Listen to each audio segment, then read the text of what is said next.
25 আসে প্রশ্নটা দিকে খেয়াল করো। একটা সুতা আছে যে সুতার দৈর্ঘ্য আছে 0.20 মিটার। সুতাটা সর্বোচ্চ 2 নিউটন পরিমাণ বল সহ্য করতে পারে এবং সুতার অপরপ্রান্তে আমি একটা বস্তু ঝুলিয়ে দিছি, বস্তুটা আমি ঘোরানোর চেষ্টা করতেছি। বস্তুটা মিনিটে 60 বার এই হারে ঘুরতেছে। তাহলে ঘূর্ণনরত বস্তুর গতিশক্তি কত?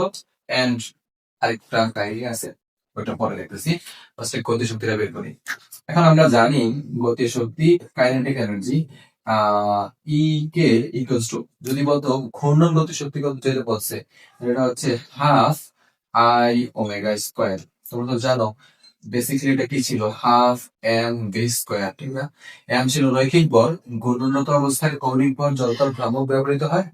ওমেগা ছিল ভি ছিল রৈখিক বেগ, ঘূর্ণনত অবস্থায় কৌণিক বেগ আছে। তাহলে আমরা যদি জড়তার ভ্রামক বসাই M R square into omega হচ্ছে 2 পাই এন বাই টি, এটা হচ্ছে ওমেগার ভ্যালু। তাহলে আমরা ভর আছে আমার কাছে, ব্যাসার্ধ আছে হাফ ইন্টু বস্তুর ভর ছিল 0.1 কেজি। ঠান্ডা মাথায় খেয়াল করবে, এখানে সুতার দৈর্ঘ্য যা, যদি সুতাটারই গুণানো হচ্ছে, তাহলে বৃত্তপথের ব্যাসার্ধটা সুতার দৈর্ঘ্যের সমান, সেটা হচ্ছে আমার 0.2 মিটার। তাহলে ব্যাসার্ধ হচ্ছে আমার এদিকে 0.2 স্কয়ার। আর এখানে যদি ভ্যালু গুলো বসানোর চেষ্টা করি, 2 পাই এন 6 আছে। প্রতি মিনিটে 60 বার ঘুরতেছে, ঘূর্ণন সংখ্যা 60, মিনিটে হচ্ছে 60 হোল স্কয়ার। সলভ করলে তুমি একটা গতিশক্তি পেয়ে যাবা, এটাই হচ্ছে আমার ঘূর্ণন গতিশক্তি। ঠিক আছে, নেক্সট কোশ্চেনের দিকে তাকাই। বলা হচ্ছে দৈর্ঘ্য যদি 3 গুণ বাড়ানো হয়, অর্থাৎ ধরো সুতার দৈর্ঘ্যটা 0.2 এর জায়গায় 0.6 করে ফেললাম। দৈর্ঘ্য যদি 3 গুণ বাড়ানো হয়, তাহলে বস্তুটাকে তুমি ঘোরাতে পারবে কিনা? কারণ দৈর্ঘ্য বৃদ্ধির সাথে সাথে কেন্দ্রমুখী বলের একটা প্রভাব আসবে। কেন্দ্রমুখী বল চেঞ্জ হইলে ওই পরিবর্তিত কেন্দ্রমুখী বলটা আবার সুতা সহ্য করতে পারবে কিনা, সহ্য সীমানার মধ্যে আছে কিনা চেক করতে হবে।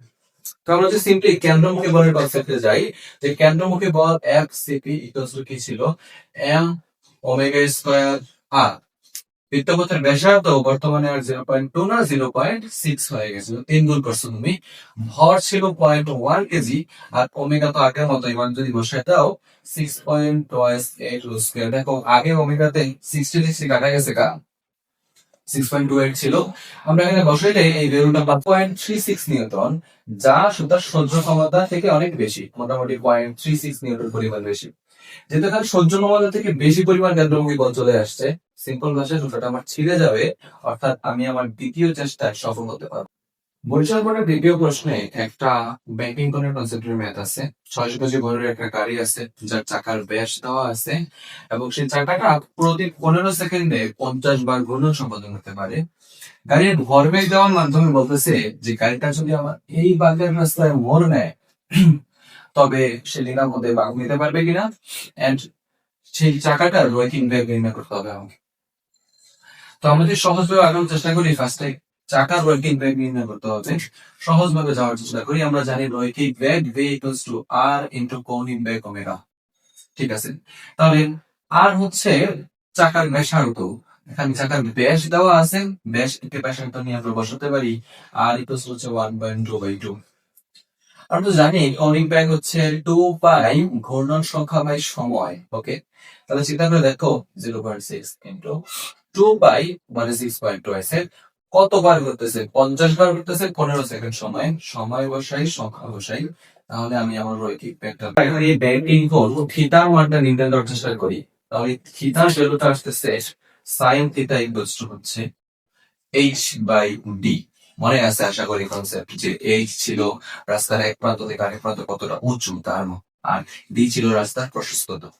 দুইটাই প্রশ্নে স্পষ্ট ভাবে দেওয়া আছে, উচ্চ হচ্ছে 0.2, প্রশস্ত হচ্ছে 5 মিটার। তাহলে আমার এখান থেকে থিটার ভ্যালুটা আসবে সাইন ইনভার্স 0.2/5। এই ভ্যালুটা হয়ে যাচ্ছে আমার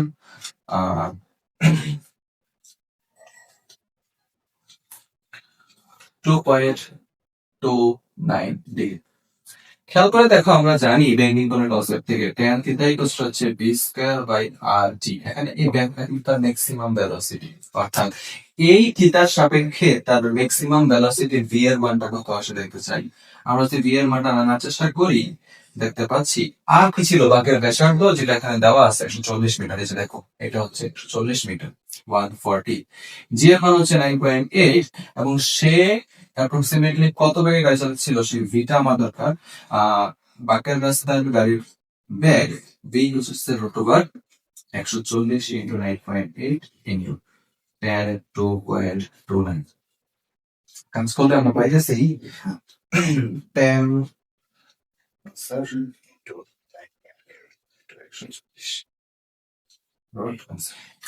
তাহলে গাড়ির বেগ ভেলোসিটি ভি এখানে আসছে 7.41 মিটার পার সেকেন্ড। ঠান্ডা মাথায় বোঝো, এটা কিন্তু গাড়ির চলমান বেগ না 7.41। এটা হচ্ছে গাড়িটা সর্বোচ্চ এই বেগে বাক নিতে পারবে। বাট আমার গাড়িটার চলমান বেগ কত, এটা কত বেগে চলতেছে খেয়াল করে দেখো, গাড়ির ভর বেগের মান দেওয়া আছে না? অর্থাৎ গাড়িটার ভর বেগ এত হয়, ভর এত হয়, তাহলে গাড়ি কত বেগে চলতেছিল আমার। আমি যদি বলতে চাই ভি ইকুয়াল হচ্ছে 3600 ভাগ 600, P equal to M V, P equal to P by M. তাহলে কাজ করলে তুমি পাইতেছো 6 মিটার পার সেকেন্ড। অর্থাৎ গাড়িটা আমার 6 মিটার পার সেকেন্ড বেগে চলতেছিল, যেখানে হচ্ছে রাস্তার সর্বোচ্চ 7.41, গতিসীমার সর্বোচ্চ মান হচ্ছে 7.41।